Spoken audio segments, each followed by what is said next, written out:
We live in the age of omniscience. Everyone's talking, everyone's explaining.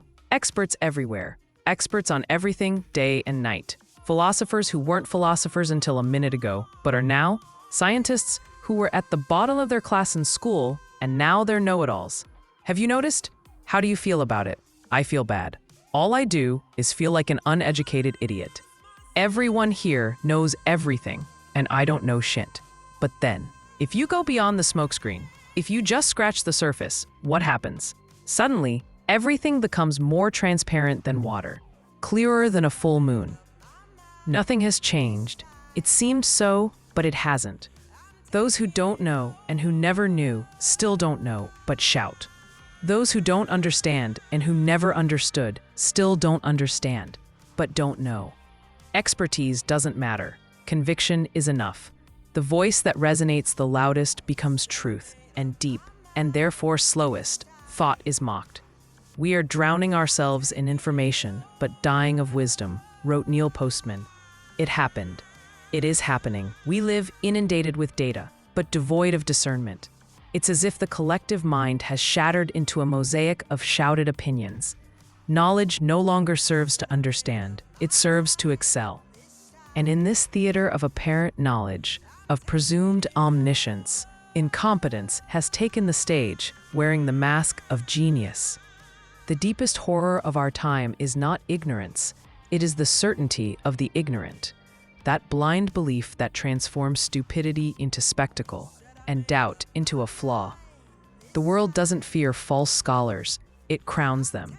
Because certainty sells, reflection slows down, and so, slowly, we have stopped seeking the truth. We settle for the sensation of having it. You know it. You've ever listened to a discussion and remained silent, not because you lacked ideas, but because you were clear.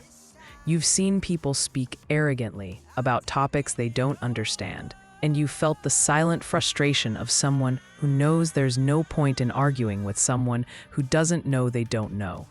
You've wondered if you're the one hesitating too much, if your doubt is insecurity, but it's not.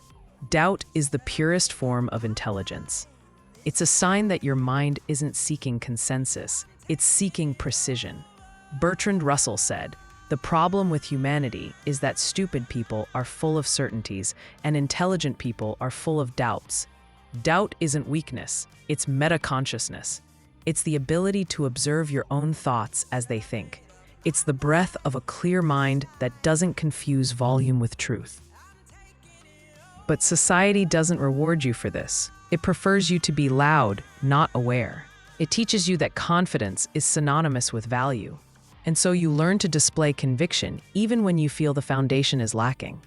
Erich Fromm understood this. The need for approval is a subtle form of slavery. We've been trained to feign certainty for fear of appearing ignorant.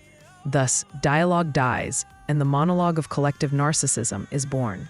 Those who always talk fear silence. Those who appear confident fear the abyss of their own ignorance. And you, who remain silent, appear fragile, but in reality, you're the only one who truly listens. In 1999, two psychologists at Cornell University, David Dunning and Dunning-Kruger, attempted to measure an age-old suspicion that stupidity not only fails, but doesn't realize it fails. They administered logic, grammar, and reasoning tests to groups of volunteers. Then they asked them to self-assess. The results were disturbing. The least competent judged themselves as excellent, while the most competent underestimated themselves. In other words, those who don't know they don't know. Why does this happen? Because the same cognitive abilities needed to perform a task well are also needed to judge one's own performance. Those who lack those abilities don't even have the tools to measure their own ignorance. They are blind to their own blindness. Socrates had already said it millennia before. I know that I know nothing. It wasn't modesty. It was the highest form of lucidity. It means I know enough to recognize the limits of my knowledge. Awareness of limitations is what distinguishes the wise from the presumptuous. The modern world, however, has reversed these poles. Competence has become hesitation. Confidence has become status. Public debate has transformed into an arena where the winner is the one who shouts, not the one who thinks. and knowledge rather than enlightenment is used to defend the ego. Fromm would have said, the need to be right is simply the fear of disappearing, and the result is a civilization of loud voices but empty minds. Dunning-Kruger discovered not just a cognitive phenomenon, but a cultural disease, belief as an anesthesia of thought. This means that true intelligence isn't the accumulation of knowledge, it's the ability to doubt one's own knowledge. We live in a society that rewards those who speak without hesitation, but a clear mind must learn to hesitate without shame. The first act of freedom is to say, I don't know, in a world that demands immediate answers.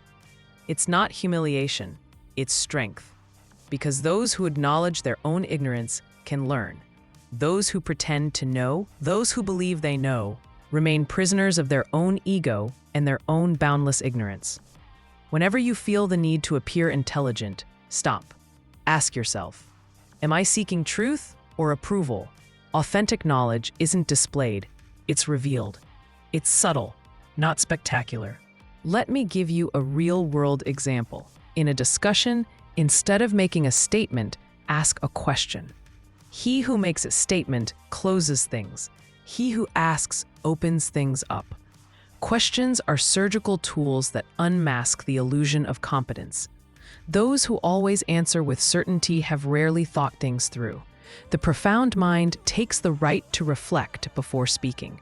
Intelligence is not a megaphone, it's radar. It picks up nuances, reads between the lines, perceives what's left unsaid. He's capable of suspending judgment until enough data emerges. This is what's lacking today: cognitive patience. We live in a world where those who slow down are overtaken.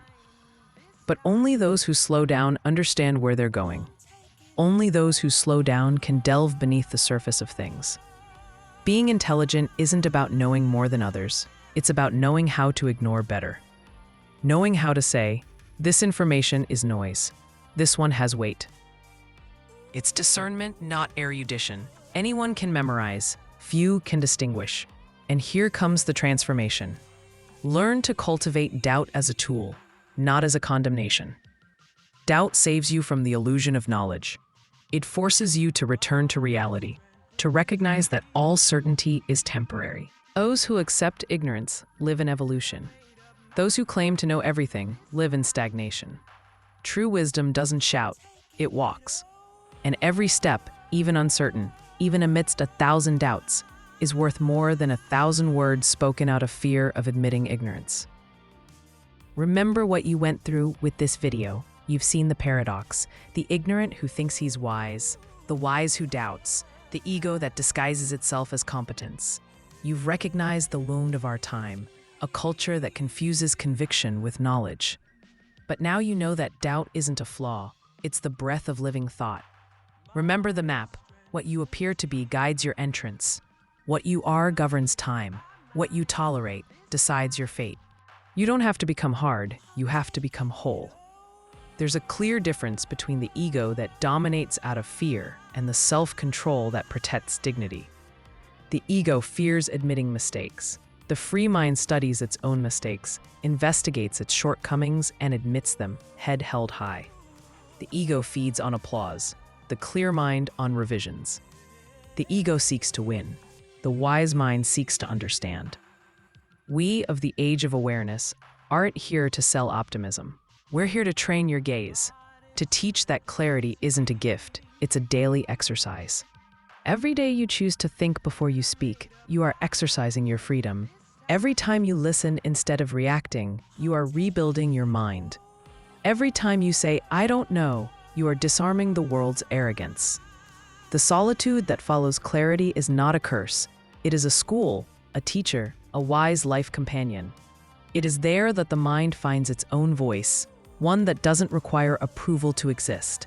In a world where everyone wants to appear intelligent, the only truly revolutionary act is to want to become one. And now the ritual.